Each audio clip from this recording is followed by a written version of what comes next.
నర్మదా నది చాలా విశేషమైనటువంటి నది. పురాణాల ప్రకారం శివ పార్వతుల యొక్క కన్నీటి ద్వారా నర్మదా నది పుట్టినట్టుగా ఒక పురాణ విశ్వాసం. నర్మదా నది చంద్రుని యొక్క కూతురుగా కూడా చెప్పబడింది. ఇదే కాకుండా ఈశ్వరుడు యొక్క చెమట ద్వారా నర్మదా నది ఉద్భవించినట్టుగా, శివ పార్వతుల యొక్క చెమట ద్వారా నర్మదా నది పుట్టినట్టుగా కూడా ఒక కథ మనకు తెలియజేస్తోంది. నర్మదా నది శివుని యొక్క కుమార్తెగా చెప్పబడింది. పురాణాల ప్రకారం శివ పార్వతుల చెమట ద్వారా పుట్టినటువంటి ఈ నర్మద చాలా గొప్ప కన్యగా విశేషించి, ఈ నర్మద చాలా అద్భుతమైనటువంటి కన్యగా, అందులోనూ దేవకన్యగా, అందులోనూ సౌందర్య రాశిగా చెప్పబడింది. ఆ నర్మదా నది పుట్టిన తర్వాత ఆమె యొక్క సౌందర్యానికి దేవతలంతా చాలా ఆమెని వివాహం చేసుకోవాలనేటువంటి కోరికతో ఈశ్వరుని ప్రార్థించగా, ఆమె మీ యొక్క ఎవరైతే అత్యంత శక్తివంతులో వారికి ఆమె లభిస్తుంది, అందువల్ల ఎవరైతే శక్తివంతులో వారే ప్రయత్నం చేసి ఆమెను పొందండి అని చెప్పడంతో ఆమెను పట్టుకోవడానికి దేవతలు, ఇంద్రుడు మొత్తం దేవతలందరూ ప్రయత్నించడం, వారందరూ కొన్ని వేల సంవత్సరాలు ప్రయత్నం చేసి విఫలమయ్యి, ఈమె శివుని యొక్క కుమార్తె, ఈశ్వరుడు యొక్క ప్రతీక, ఈమె శక్తి ముందు మనం సరిపోము, ఈమెను మనం పొందలేమని గ్రహించి వారు ఈశ్వరుని ప్రార్థించడం, అప్పుడు ఆమె పరిహాసముతో శివుని వద్దే కనపడడం, ఇలా దేవతలతో పరిహాసము చేసింది కాబట్టి ఆమెకు నర్మదా అని పేరు వచ్చింది. నర్మదా అంటే పరిహసించేటువంటిది అని ఒక అర్థము. అలా ఈశ్వరుడు ఆమె పరిహాసము చేత ఆనందం పొంది ఆమెకి నర్మదగా పేరు పెట్టినట్టుగా, అదే సమయంలో నీకు ఎన్నటికీ నీకు చావు ఉండదు అనేటువంటి వరం ఇవ్వడం చేత నా మరణం ఇది, అందుకనే ఇది నర్మదగా కూడా చెప్పబడింది. ఈశ్వరుడికి కూతురుగా, శివుడికి చాలా ఇష్టమైనటువంటి కూతురుగా చెప్పబడడం చేత, ఈశ్వరుని యొక్క అంశగా చెప్పడం చేత నర్మదా నదికి ఇంతటి ప్రాధాన్యత ఏర్పడింది. అందుకనే పురాణాల ప్రకారం అమరకంఠ కూడా ఈశ్వరుడికి సంబంధించినటువంటి క్షేత్రం. అక్కడి నుంచే నర్మదా నది ఉద్భవించడం, ఓంకారేశ్వర్ వంటి జ్యోతిర్లింగం నుంచి ప్రవహించడం. ఇదే కాకుండా శంకరాచార్యులు వారు ఇదే ప్రాంతంలో ఆయన గురువుని కలుసుకోవడం, ఆయన వద్ద అనేక విషయాలు తెలుసుకోవడం ఈ యొక్క నర్మదా నది యొక్క ప్రాధాన్యత తెలియజేస్తుంది. ఈ నర్మదా నదిలోనే శివ సాలగ్రామాలు దొరుకుతాయని, ఇక్కడ ఉన్నటువంటి సాలగ్రామంతో కాశీలో ఉన్నటువంటి శివలింగాన్ని ప్రతిష్ఠించారని, ఇక్కడ సాలగ్రామంతో అహల్యాబాయి హోల్కర్ కాశీలో ఉన్నటువంటి శివలింగాన్ని ప్రతిష్ఠించినట్టుగా మనకి చరిత్రలు తెలియజేస్తున్నాయి. ఇంతటి విశేషం ఉన్నటువంటి ఈ నర్మదా నదికి పుష్కరాలు ఏర్పడడం చాలా విశేషం.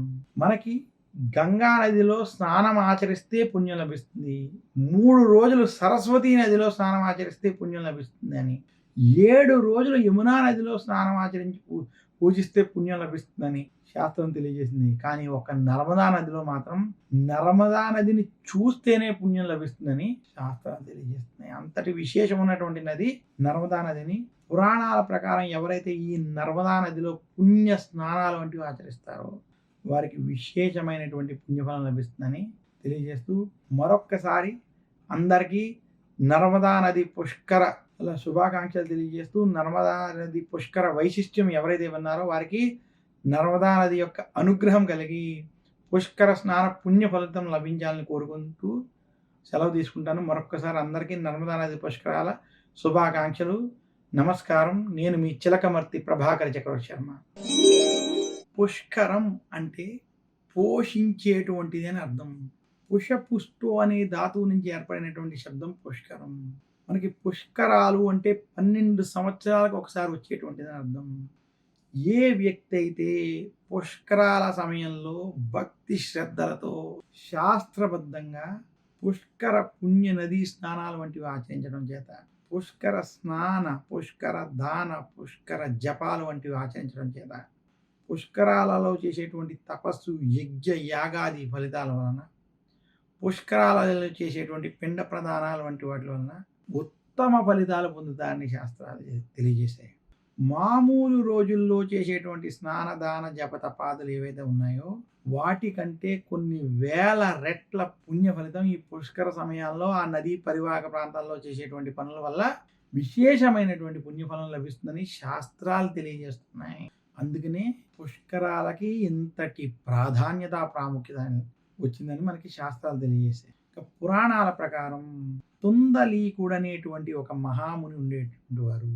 ఆయన శివుని కోసం ఘోర తపస్సుని చేసి శివుని సాక్షాత్కరించుకుని శివుణ్ణి ప్రసన్నం చేసుకున్నాడు ఆయన. ఈశ్వరుని యొక్క ప్రసన్నం జరిగిన తర్వాత, ఆయన దర్శనం జరిగిన తర్వాత, నీకు ఏమి వరము కావాలని ఆ తుందలీకుడిని శివుడు కోరగా, స్వామి నీకున్నటువంటి అష్టతత్వాలలో జలతత్వం నా యొక్క ఆధీనంలో ఉండాలి, సకల తీర్థాలన్నీ నా ఆధీనంలో ఉండాలనేటువంటి ఒక వరాన్ని కోరగా ఈశ్వరుడు ఆయనకి ఆ వరాన్ని ప్రసాదించి అష్టతత్వంలో జలతత్వాన్ని ఆయన ఆధీనంలో ఉండేటట్టుగా చేసి ఆయన చేయగా, ఆయన అప్పటి నుండి పుష్కరుడుగా తుందలీకుడు అయినట్టుగా పురాణాలు తెలియజేసాయి. ఇది జరిగిన కొంతకాలానికి బ్రహ్మదేవుడు ఈ సృష్టిని కొనసాగించడం కోసం తీర్థాలు అవసరం పడడం, ఈ జలం అవసరం పడడం చేత ఈ సకల తీర్థాలు పుణ్య జలాల యొక్క అవసరార్థం ఈశ్వరుడు శివుడి కోసం తపస్సు చేసి శివుణ్ణి మెప్పించి శివుని యొక్క దర్శనం జరిగిన తర్వాత బ్రహ్మదేవుడు ఈ పుష్కరుడు తన ఆధీనంలో ఉండాలనేటువంటి వరం కోరగా, ఆ శివుడు ఆ పుష్కరుణ్ణి బ్రహ్మదేవుడి యొక్క ఆధీనంలోకి ఇవ్వడం, అప్పుడు ఆ పుష్కరుడు బ్రహ్మ యొక్క కమండలంలోకి ప్రవేశించడం జరిగింది. ఇది ఇలా కొంతకాలం జరిగిన తర్వాత మన పురాణాల ప్రకారం ఒకానొక సమయంలో మన బృహస్పతి బ్రహ్మ కోసం ఘోర తపస్సు చేసి బ్రహ్మదేవుడి యొక్క అనుగ్రహాన్ని పొందెను. బృహస్పతి యొక్క తపస్సుకి మెచ్చినటువంటి బ్రహ్మదేవుడు నీకు ఏమి వరం కావాలి అని కోరగా, బృహస్పతి నాకు ఈ నవగ్రహాలలో నాకు కూడా ఒక గ్రహానికి ఆధిపత్యం కావాలి అని, అలాగే నేను దేవతలకి పూజనీయుడు కావాలని, ఇంకా మూడవది ఈ పుష్కరుడు తన ఆధీనంలో ఉండాలని కోరెను.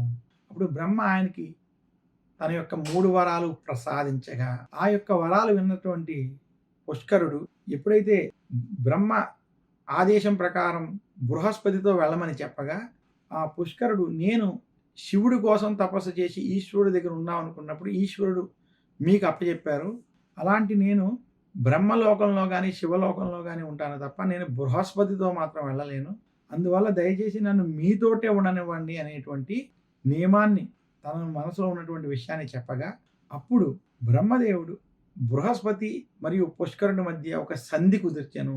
బృహస్పతి ప్రతి సంవత్సరం ఒక రాశి నుండి మరొక రాశికి ప్రవేశించినప్పుడు ఆ ప్రవేశించినటువంటి మొదటి 12 రోజులు అలాగే ఆఖరి 12 రోజులు ఆ యొక్క పుణ్య నదులలో బృహస్పతి, పుష్కరుడు, సకల దేవతలు ఉంటారని, అలాగే ప్రతిరోజు మిట్ట మధ్యాహ్నం 12ంటికి అభిజిత్ ముహూర్త సమయంలో ఏ నదికైతే పుష్కరాలు ఏర్పడుతున్నాయో ఆ సమయంలో కూడా ఒక గడియ సమయం ఇలా పుష్కరుడు బృహస్పతితో కలిసి ఆ యొక్క నదిలో ఉంటాడని, ఆ సమయంలో ఎవరైతే ఆ యొక్క తీర్థాలని సేవిస్తారో, వాటిని పూజిస్తారో, వాటిని ఇక్కడ స్నానం వంటివి చేస్తారో, దాన ధర్మాలు వంటివి ఆచరిస్తారో వాటికి కలిగేటువంటి ఫలితం చాలా విశేషమైనటువంటి పుణ్యఫలం ఉంటుందని ఆ రకంగా వరం ఇవ్వడం, ఈ సంధికి ఇరువురు బృహస్పతి మరియు పుష్కరుడు ఒప్పుకొని అప్పటి నుండి మనకి ఈ 12 రాశులకి ఒక్కొక్క సంవత్సరం ఒక్కొక్క నదికి పుష్కరాలు ఏర్పడుతున్నట్టుగా మనకి ఈ పురాణం విశేషించి ఈ పురాణ కథ ప్రకారం తెలియజేయబడింది. అందుకనే పుష్కర ప్రాశస్త్యంలో పుష్కరాలకు సంబంధించినటువంటి పురాణ కథలలో ఈ యొక్క కథని విశేషంగా చెప్తారు. ఎవరైతే ఈ పుష్కరాలు జరిగేటువంటి సమయంలో ఈ కథలను వినడం కానీ, ఇలాగ దేవగురువైనటువంటి బృహస్పతిని, పుష్కరుణ్ణి, బ్రహ్మదేవుణ్ణి విశేషంగా తలుచుకుని పుణ్య నదీ స్నానాలు ఎవరైతే ఆచరిస్తారో వారికి తెలిసి కానీ తెలియక కానీ చేసినటువంటి పాపాలు నశించి కొంత విశేషమైనటువంటి పుణ్యార్చన లభిస్తుందని శాస్త్రాలు తెలియజేస్తున్నాయి. అందువలనే పుష్కరాలకి ఇంతటి ప్రాధాన్యత ఏర్పడింది. ఈ రకంగా మన యొక్క పురాణాల ప్రకారం ఈ పుష్కర వైశిష్ట్యం చెప్పబడింది. ఈ కార్యక్రమం చూసేటువంటి ప్రతి ప్రేక్షకులు కూడా ఈ యొక్క కథని దృష్టిలో పెట్టుకోవాలని, ఆ కథను ఒక్కసారి స్మరించుకుని పుష్కరాలలో ప్రత్యేకంగా స్నానం వంటివి ఆచరించినట్లయితే వారికి విశేషమైనటువంటి పుష్కర స్నాన పుణ్యఫలం లభిస్తుందని తెలియజేస్తున్నాను. పుష్కరాలలో ఆచరించవలసినటువంటి ముఖ్య అంశాలు. పుష్కరాలలో ఆచరించవలసినటువంటి ముఖ్యమైన విషయాలలో ప్రప్రథమంగా సంకల్ప సహిత స్నానము. సంకల్పం చెప్పుకుని భక్తి శ్రద్ధలతో పుష్కరాలలో పుణ్య స్నానాన్ని ఆచరించడం చాలా ముఖ్యం. ఆ స్నానం కూడా విశేషంగా ఇంటిలో స్నానం చేసి మళ్ళీ నది వద్దకు వెళ్ళి అక్కడే మీరు పంచె వంటివి కట్టుకుని వాటితో స్నానం ఆచరించి అలా పుణ్య నదీ స్నానం సంకల్ప సహిత పుష్కర స్నానం ఆచరించాలి. ఆ స్నానం ఆచరించిన తర్వాత దేవతలకి ఋషులకి తర్పణాలు వదలడం చాలా ముఖ్యం. పుష్కర స్నానం, పుష్కర తర్పణం. అలాగే పుష్కరాలలో గోదానం, భూదానం, సువర్ణదానం, వెండి దానం ఇవి కాకుండా మనకున్నటువంటి శాఖాలు, నవధాన్యాలు వంటివి, షోడశ దానాలు వంటి ఎలాంటి దానమైనా మీ యొక్క పరిస్థితిని బట్టి ఆ పుష్కరాలు జరిగేటువంటి పరివాహక ప్రాంతాల్లో చేసేటువంటి దానం చాలా విశేషమైనటువంటి ఫలితం వస్తుంది. మామూలు రోజుల్లో చేసేటువంటి దానాల కన్నా జరిగేటువంటి నది దగ్గర పుష్కరాలు జరిగేటువంటి సమయంలో ఆ పుణ్య నది వద్ద చేసేటువంటి పుణ్యక్షేత్రాల్లో చేసేటువంటి దానానికి చాలా విశేషమైనటువంటి పుణ్య ఫలితం లభిస్తుందని శాస్త్రాలు తెలియజేస్తున్నాయి.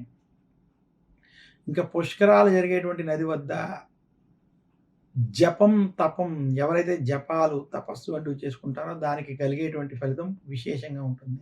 మోక్ష సాధకులకి విశేషంగా పుష్కరాల సమయంలో చేసేటువంటి ఆధ్యాత్మిక సాధనలకి చాలా విశేషమైనటువంటి ఫలితం ఉంటుంది.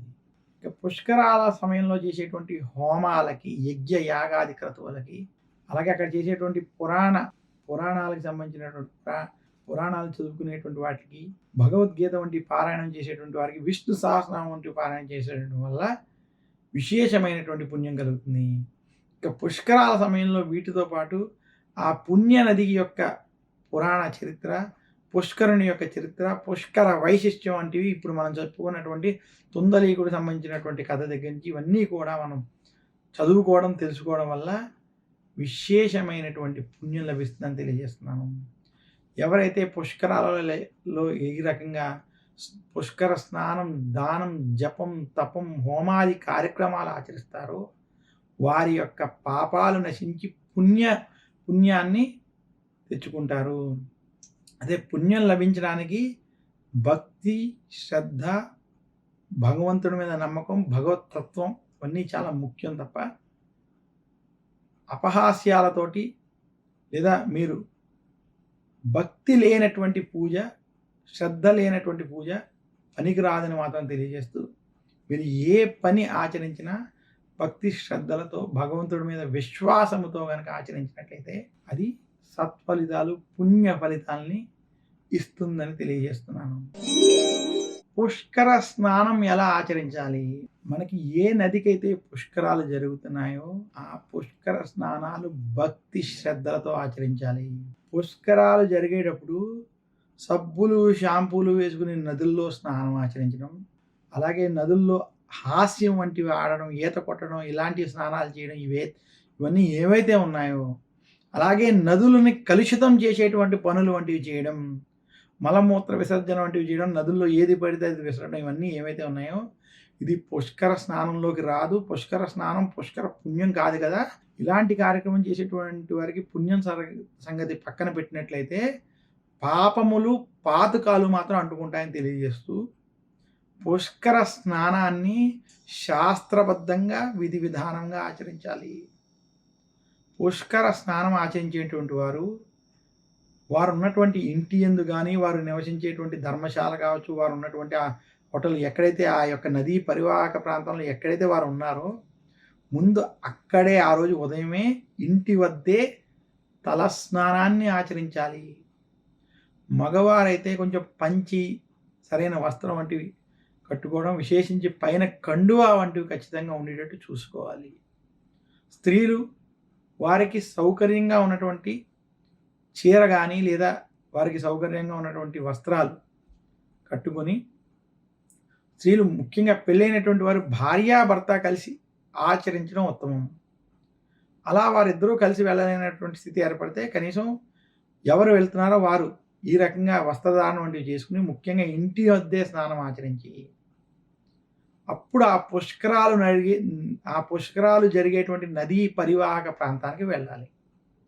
ఆ నదీ పరివాహక ప్రాంతానికి వెళ్ళిన తర్వాత అక్కడ స్నానం ఆచరించేటప్పుడు గంగే చమునే చైవ గోదావరి సరస్వతి నర్మదే సింధు కావేరి జలేస్మిన్ సన్నిధిం కురు అని ఆ యొక్క నదిని స్మరించుకుని విశేషంగా ఆ యొక్క నీళ్ళని జల్లుకుని అప్పుడు ఆ నదిలో కుడికాలు పెట్టి దిగాలి.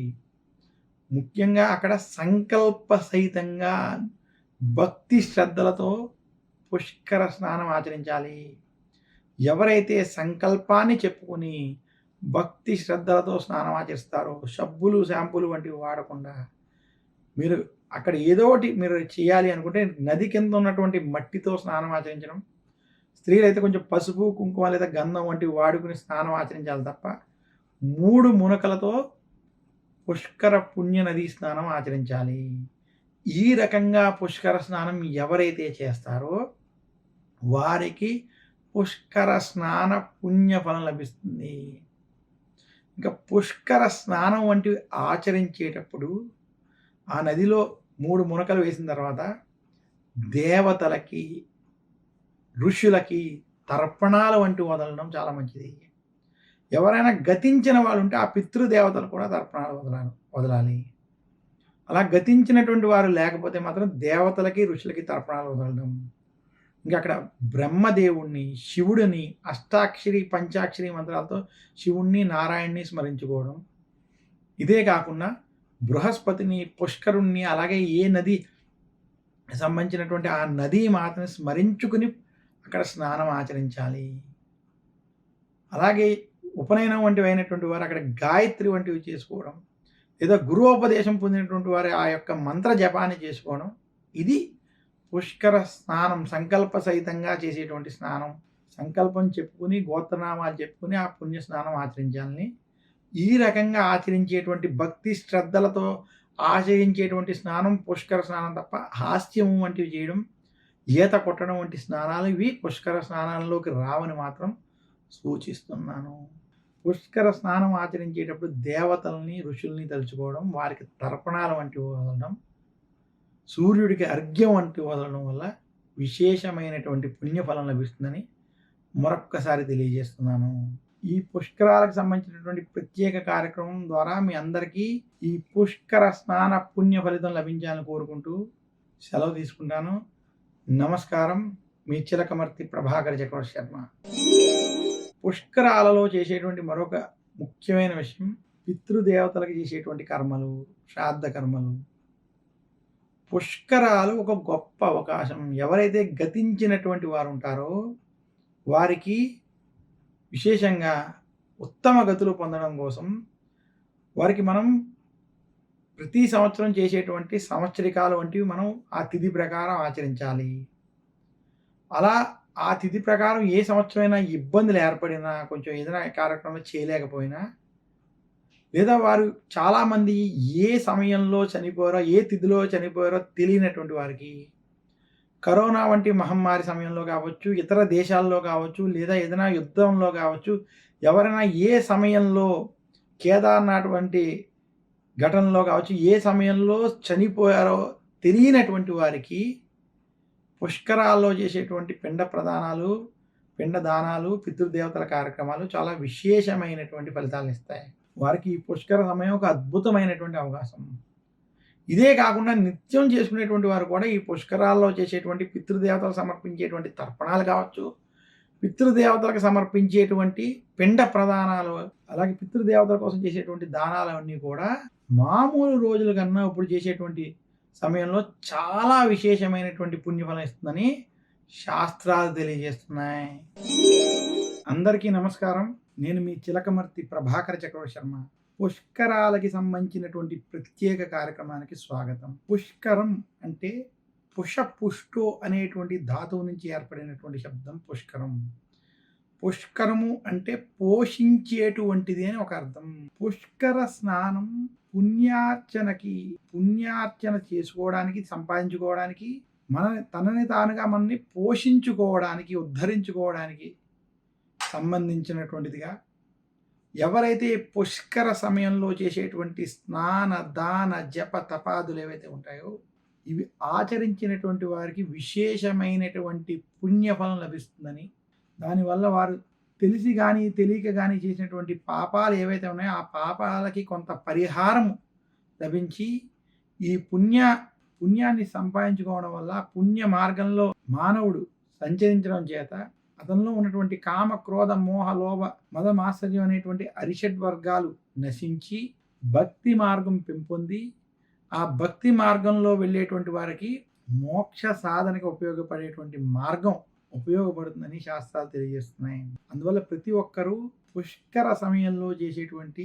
పుష్కర పుణ్య నదీ స్నానాలు, పుష్కర దానాలు, కర్మలు వంటివి శాస్త్ర సమ్మతంగా గనక ఆచరించినట్లయితే వారికి పుష్కరాలు శుభ ఫలితాలను ఇస్తాయి. పుణ్యప్రదంగా ఆచరించినటువంటి వారికి సత్ఫలితాలను ఇవ్వడమే కాకుండా అక్కడ చేసేటువంటి పితృకార్యాలు వంటివి ఆచరించినటువంటి వారికి గతించినటువంటి పితృదేవతలు అనేటువంటి వారికి కూడా సద్గతులు కలుగుతాయని మాత్రం తెలియజేస్తున్నాను. మరొక్కసారి అందరికీ పుష్కరాల శుభాకాంక్షలు తెలియజేస్తూ ఈ పుష్కరాల ప్రత్యేక కార్యక్రమంలో అనేక విషయాలు మనం తెలుసుకుందాం. నర్మదా నది పుష్కరాలు మనం ఎక్కడ ఆచరించాలి అంటే, నర్మదా నది మనకి మధ్యప్రదేశ్ రాష్ట్రంలో అమర్కంట్ అనేటువంటి ప్రదేశంలో నర్మదా నది యొక్క జననం జరిగినట్టుగా మనకు చెప్పబడింది. అమర్కంట్ క్షేత్రంలో నర్మదా నది పుష్కర స్నానం ఆచరించడం విశేషం. నర్మదా నది యొక్క ప్రత్యేకత ఏంటంటే, భారతదేశంలో నదులన్నీ తూర్పు వైపు ప్రవహిస్తే నర్మదా నది మాత్రం పశ్చిమ దిక్కు వైపు ప్రవహిస్తుంది.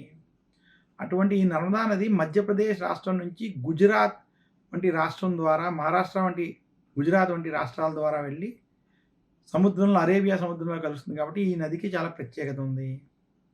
అలాంటి నర్మదా నది యొక్క పుణ్యస్నానం ఆచరించడానికి అమరకంఠ్ అనేటువంటి క్షేత్రం, ఇది కుదరని పక్షంలో వారికి మధ్యప్రదేశ్లో ఉన్నటువంటి ఓంకారేశ్వర జ్యోతిర్లింగ క్షేత్రం అత్యంత పవిత్రమైన క్షేత్రం. ఇదే కాకుండా మహారాష్ట్ర, గుజరాత్లో ఉన్నటువంటి అనేక తీర్థ క్షేత్రాల్లో చేసినప్పటికీ ఈ క్షేత్రాల్లో నర్మదా నది పుష్కరాలు ఆచరించడం చాలా విశేషమని, ఓంకారేశ్వర వద్దే ఉజ్జయిని వంటి పుణ్యక్షేత్రాలు కొంత దూరంలో ఉండడం, ఇక్కడ 2 జ్యోతిర్లింగ దర్శనాలు జరిగేటువంటి అవకాశం ఉంది. కాబట్టి ఆంధ్ర రాష్ట్రానికి మధ్యప్రదేశ్ కూడా దగ్గరగా ఉన్నటువంటి క్షేత్రం కాబట్టి తెలంగాణ రాష్ట్రానికి, తెలుగు వారికి ఓంకారేశ్వర వంటి క్షేత్రాల్లో కనుక అది పుణ్యక్షేత్రాలు కాబట్టి అక్కడ ఆచరించడం ఉత్తమం అని మాత్రం సూచిస్తున్నాను. అందరికీ నమస్కారం. నేను మీ చిలకమర్తి ప్రభాకర్ చక్రవర్తి శర్మ.